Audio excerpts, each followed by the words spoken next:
नमस्कार विद्यार्थियों। उम्मीद करता हूं कि आप सब स्वस्थ और मस्त होंगे। पिछली कक्षा के दौरान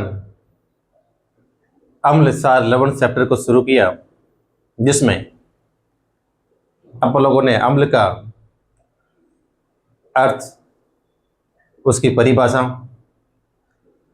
और अम्लों की धातु के साथ, धातु ऑक्साइड और धातु के कार्बोनेट और बाइकार्बोनेट के साथ होने वाली जो अभिक्रिया है उनके बारे में अध्ययन किया। आज इस कक्षा में नया टॉपिक लेते हैं जिसका नाम है पीएच स्केल।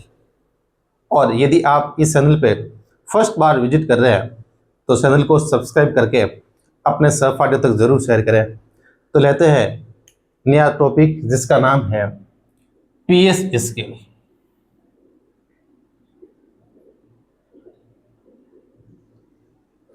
बात करें पीएच स्केल कहाँ पे काम आती है, तो किसी जलीय विलयन में उपस्थित हाइड्रोजन आयन की सांद्रता ज्ञात करने के लिए एक स्केल विकसित की गई जिसे पीएच स्केल कहते हैं।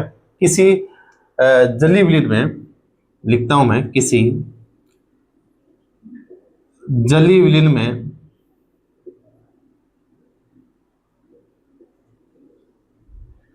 हाइड्रोजन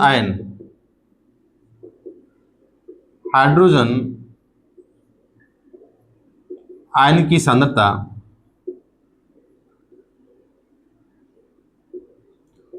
ज्ञात करने के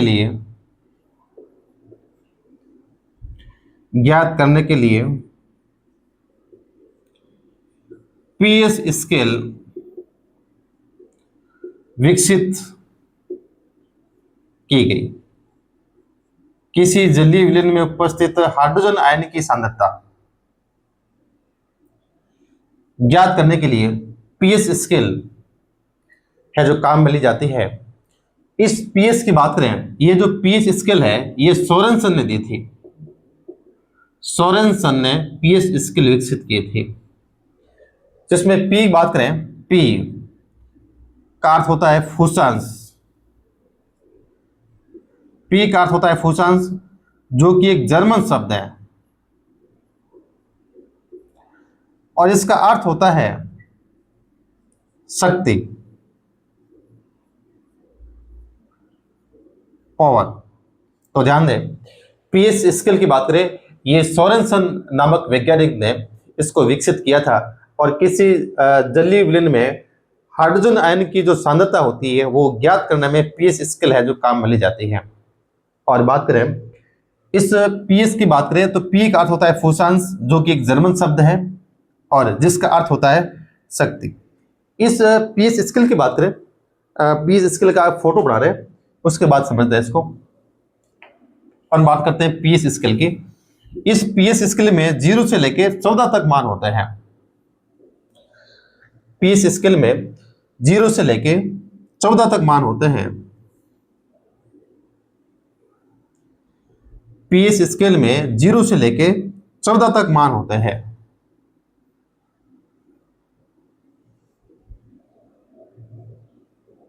जीरो, 7 और 14। पीएच स्केल में 0 से लेकर 14 तक मान होते हैं और जिसमें पदार्थों की प्रगति अर्थात अम्लीय और क्षारीय और उदासीन ये दर्शाई जाती है। तो हम बात करते हैं 0 से लेके 6.9 तक जो पदार्थ होते हैं इसकी प्रकृति होती है अम्लीय। 0 से लेके 6.9 तक जिस पदार्थों का पीएच मान 0 से लेके 6.9 तक होता है उस पदार्थ की प्रकृति अम्लीय होती है। और 7 पे बात करें, 7 पे होता है उदासीन। और 7.1 से 14 तक इस पदार्थों की प्रकृति होगी आपके क्षारीय। इस पदार्थ की प्रकृति कैसी होगी? क्षारीय। तीनों के मान जरूर ध्यान दें आप। पीएच स्केल के माध्यम से 0 से 14 तक पदार्थों की प्रकृति ज्ञात कर सकते हैं, जिसमें 0 से लेकर 6.9 तक अम्लीय, 7 पे उदासीन और 7.1 से 14 तक जो पदार्थ होता है उसकी प्रकृति सारी होती है। अपन बात करते हैं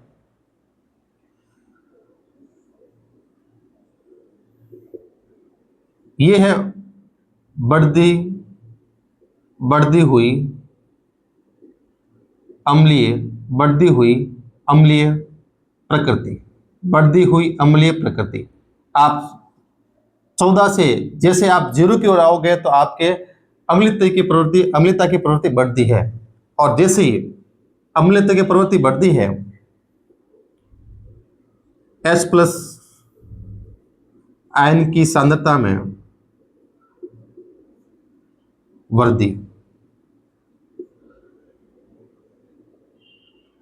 आप इस साइड जाओगे 14 से 0 की रहोगे तो आप S प्लस आयन की सांद्रता में वृद्धि होगी।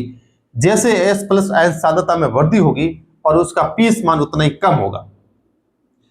जैसे जैसे S प्लस आयन सांद्रता में वृद्धि होगी तो पीएस मान घट रहा है, यहाँ 7 है या 0 है, अर्थात पीएस मान में कमी होगी। आप नोट डाल के लिखना, आप S प्लस आयन सांद्रता में वृद्धि होने पर पीएस मान कम होगा। S प्लस आयन की सांद्रता जितनी बढ़ेगी उसका पीएस मान उतना ही कम होगा। अब बात करते हैं, ये है बढ़ती हुई सारी प्रकृति, सारी प्रकृति, बढ़ती हुई सारी प्रकृति। और यहां बात करें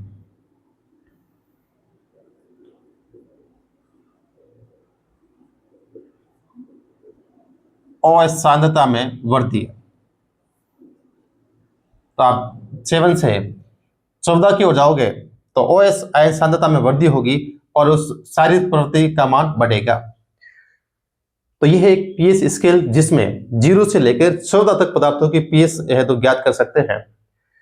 0 से लेकर 6.9 तक जो पदार्थ होते हैं उसकी प्रकृति अम्लीय होगी, 7 पे उदासीन, और 7 से 1 से 14 तक बात करें तो उदासीन सारी होगी। अब अपन बात करते हैं कुछ पदार्थों का पीएच मान अपने बुक्स में दिया हुआ है, उसका पीएच मान नोट करते हैं। एग्जाम में किसी इसमें से कोई एक का पीएच मान पूछा जाता है, तो अपन बात करते हैं पीएच वैल्यू। पीएच वैल्यू की बात करें,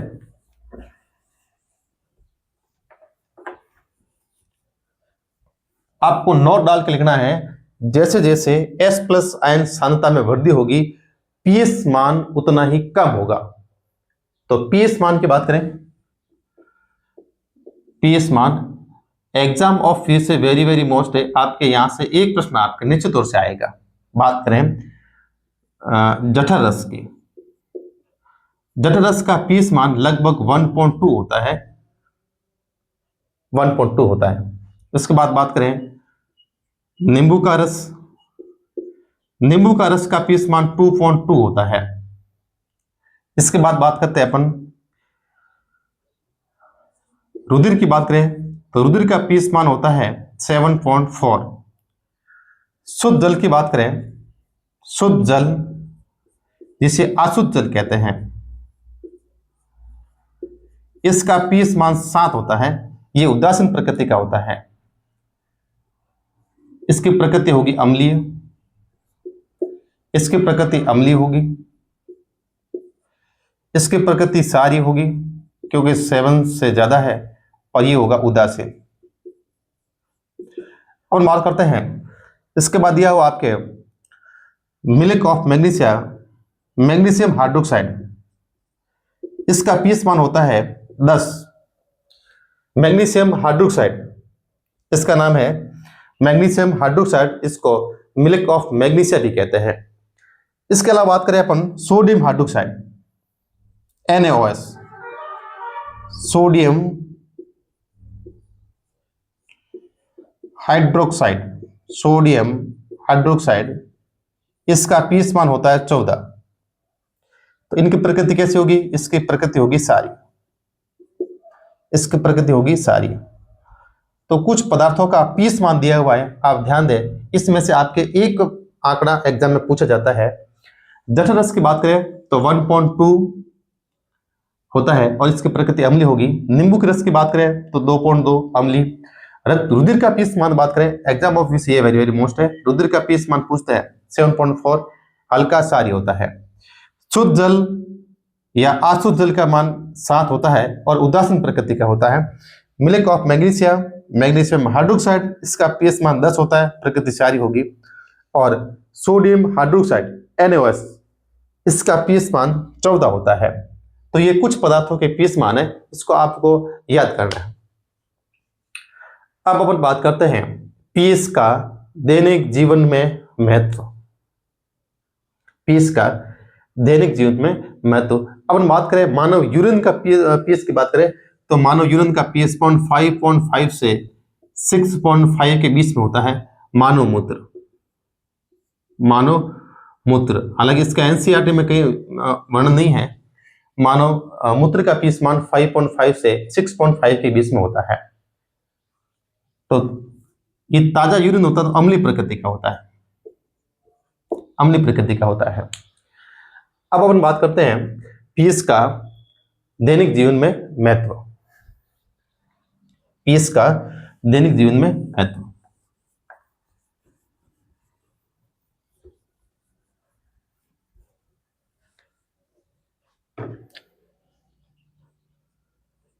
पीएच का दैनिक जीवन में महत्व। पीएच का दैनिक जीवन में महत्व, यहां से आपके प्रश्न आने की फुल संभावना है। बात करें मानव शरीर की बात करें, मानव शरीर 7.0 से 7.8 पीएच परास के बीच कार्य करता है। तो exam of fish very very most है। मानव शरीर है 7.0 से 7.8 पीएच के बीच में कार्य करता है। अब हम बात करें वर्षा जल की बात करें, अम्लीय वर्षा की बात करते हैं। अम्लीय वर्षा की बात करते हैं, जब वर्षा जल का मान, जब वर्षा जल का पीएच मान 5.6 से कम होता है, जब वर्षा जल का पीएच मान 5.6 से कम होता है तो वह वर्षा अम्लीय वर्षा कहलाती है। और अम्लीय वर्षा में अम्ल की मात्रा ज्यादा होती है, बात करें तो इसमें सल्फ्यूरिक अम्ल और नाइट्रिक अम्ल की मात्रा ज्यादा होती है। अम्लीय वर्षा को ताजमहल का कैंसर भी बोलते हैं। और जब ये अम्लीय वर्षा युक्त जल नदी में प्रवेश करता है तो नदी में रहने वाले जो जलीय जीव होते हैं उनका जीवन भी प्रभावित होता है। तो अपन बात करते हैं, इसके अलावा बात करते हैं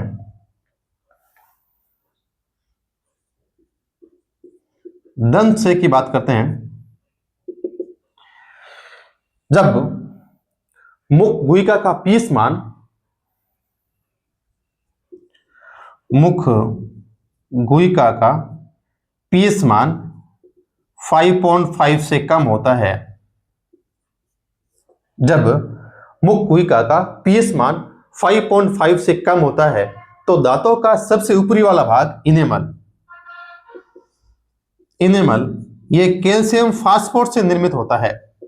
कैल्शियम फास्फोरेट, कैल्शियम फास्फेट से निर्मित होता है और इसकी प्रकृति सारी होती है।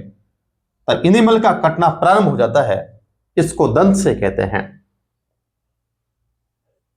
तो दंत से में जरूर ध्यान दें आप, जब मुख गुहिका का पीएच मान 5.5 से कम होता है तो दांतों का सबसे ऊपरी वाला भाग जिसका नाम है इनेमल, जो कि कैल्शियम फास्फेट से निर्मित होता है, इस इनेमल का कटना प्रारंभ हो जाता है, इसको बोलते हैं दंत से।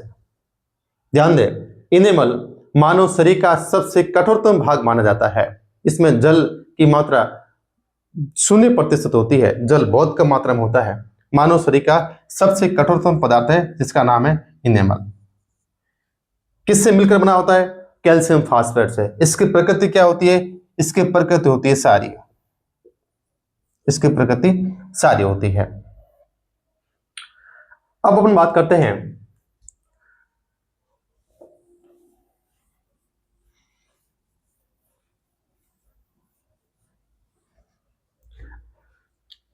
ध्यान दें,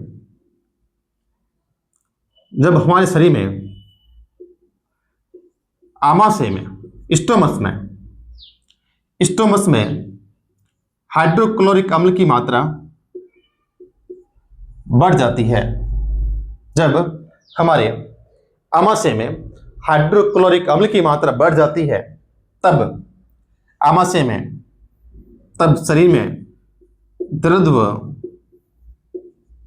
जलन, तब दर्द और जलन होती है। तब अम्ल की मात्रा को कम करने के लिए, अम्ल की मात्रा को कम करने के लिए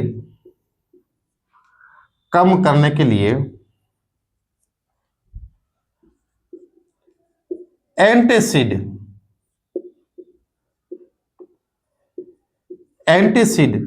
का उपयोग करते हैं।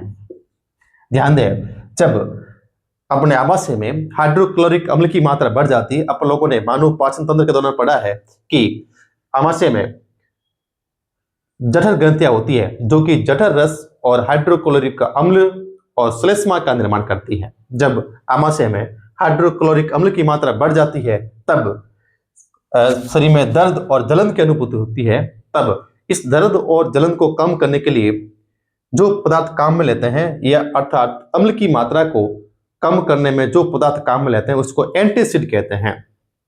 एंटासिड, ये पदार्थ क्या होते हैं? ये पदार्थ दुर्बल सार होते हैं, जो कि अम्ल की मात्रा को उदासीन कर देते हैं। तो एंटासिड के रूप में वेरी वेरी मोस्ट है, एंटासिड के रूप में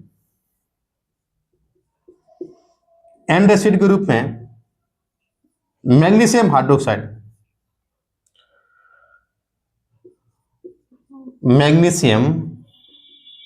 एंटासिड के रूप में मैग्नीशियम हाइड्रोक्साइड,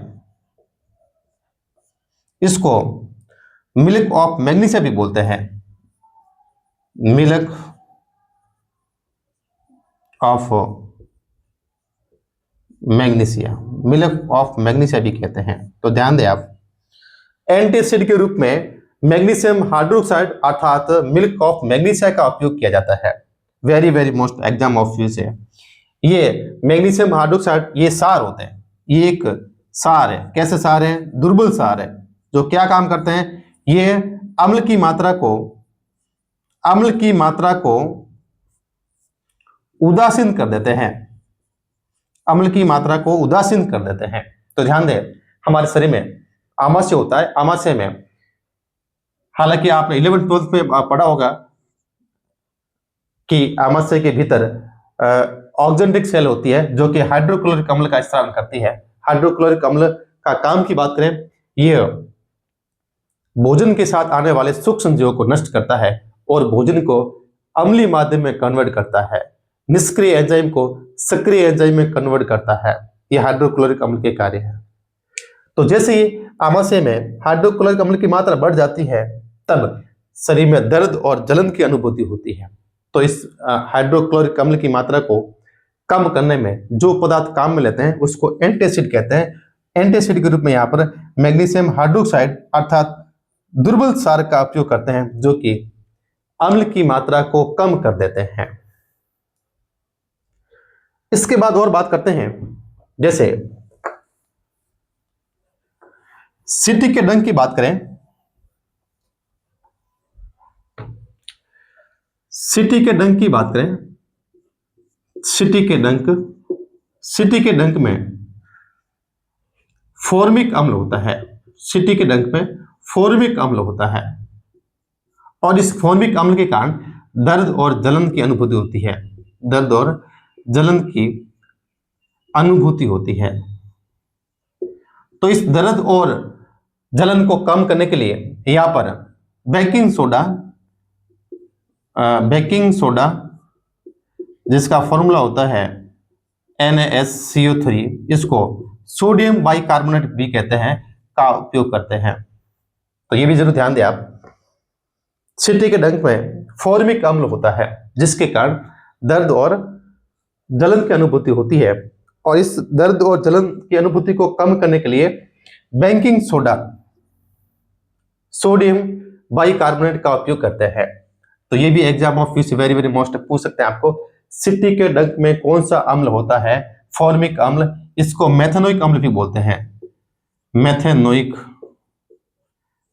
अम्ल भी कहते हैं। तो मेथेनोइक और फॉर्मिक दोनों ही एक ही अम्ल होते हैं। अब हम बात करें नेट्रल के डंक की बात करें, नेट्रल के डंक में भी आपके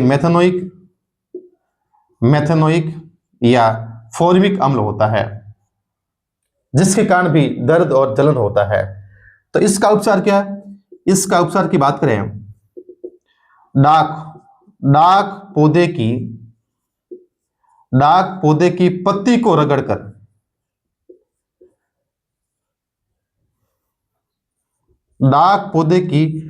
को रगड़कर दूर किया जाता है। तो ये भी बहुत वेरी वेरी मोस्ट है। सिट्रिक डंक में फॉर्मिक अम्ल अर्थात मेथेनोइक अम्ल होता है, जिसके कारण दर्द और जलन की अनुभूति होती है। इसका उपचार क्या है? इसका उपचार है baking soda, sodium hydrogen carbonate का उपयोग करते हैं। नेटल के डंक की बात करें, नेटल पादप है, पादप पे जो कांटे होते हैं, इस यदि कांटे वो लग जाते हैं तो वहां पर दर्द या जलन होता है, उस कांटों में मेथेनोइक अम्ल होता है। इसका उपचार है, डाक पौधा होता है, इस पौधे की पत्ती को रगड़ के इसका उपचार किया जा सकता है। अब अपन बात करते हैं, कुछ पदार्थ होते हैं उसमें जो एसिड होता है उनकी चर्चा करते हैं। कभी कभार यहां से भी प्रश्न सीधा पूछा जाता है, इनकी भी चर्चा करते हैं। जैसे कुछ पदार्थों में जो अम्ल होते हैं उनकी चर्चा बात करते हैं। जैसे दही की बात करें, दही में लैक्टिक अम्ल होता है, दही में लैक्टिक अम्ल होता है।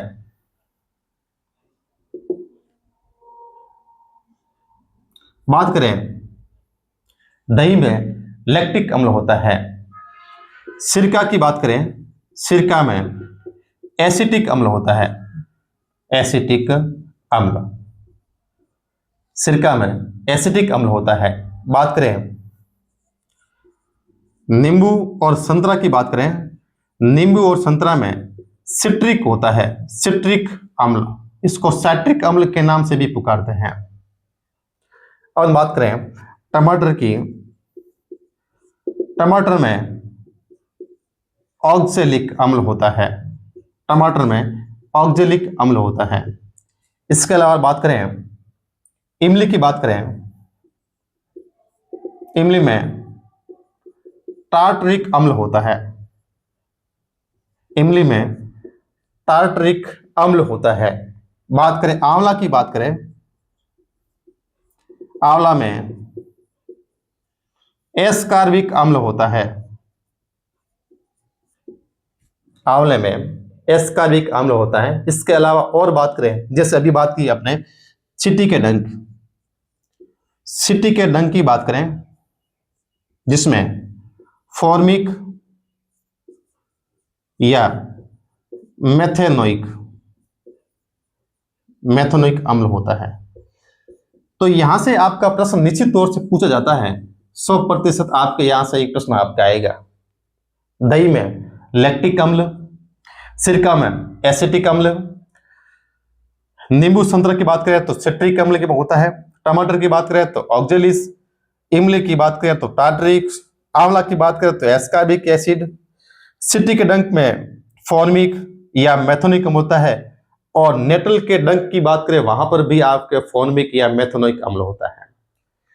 आई होप आपको लेसन समझ में आया होगा। इस चैप्टर का कुछ पार्ट बाकी है, अभी आप लोगों ने अम्ल और क्षार के बारे में पढ़ लिया है। इस चैप्टर का जो साल्ट है, जिसको लवण कहते हैं, लवण वाला चैप्टर बाकी है, वो नेक्स्ट कक्षा में करेंगे। मिलते हैं नई कक्षा में, तब तक धन्यवाद।